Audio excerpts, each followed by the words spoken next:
Hello and welcome to another tutorial. Today I'm going to be talking to you about the stranded color work.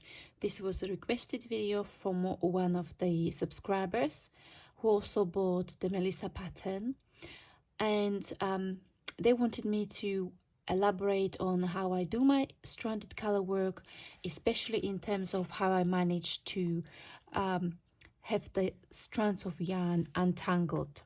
So this is what I'm going to show you today. First thing first, I've already prepared a small swatch that I'm going to be working on.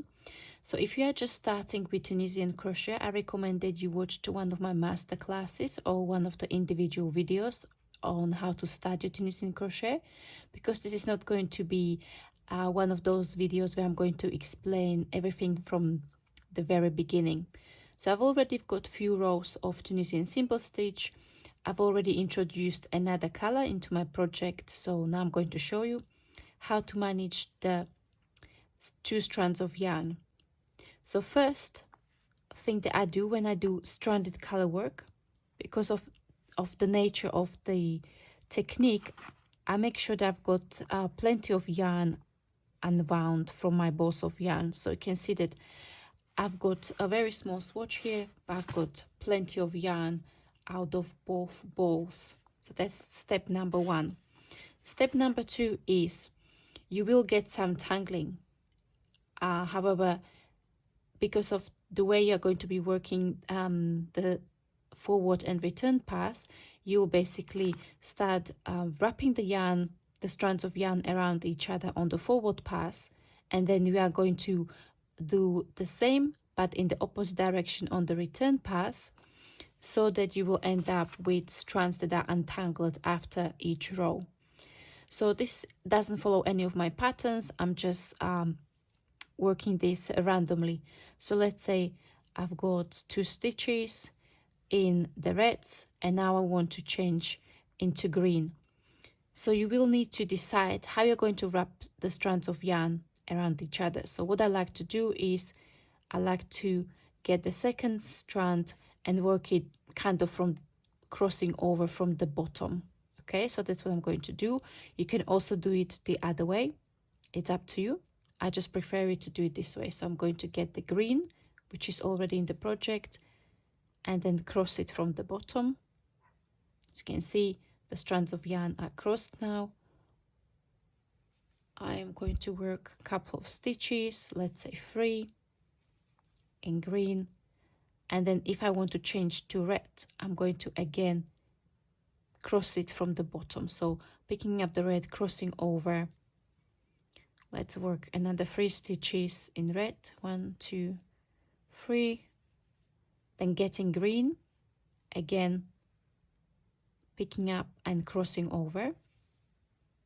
I'm doing all the crossing the same way. So let's do 3 stitches in green. Get the red again, crossing over. I'm going to finish the row, working my end stitch. Okay, and this is what I have now. So if I get my strands of yarn, okay, I can see that I've got few wraps here. Let me see. Okay, so you can see that the colors are wrapped around each other a few times here.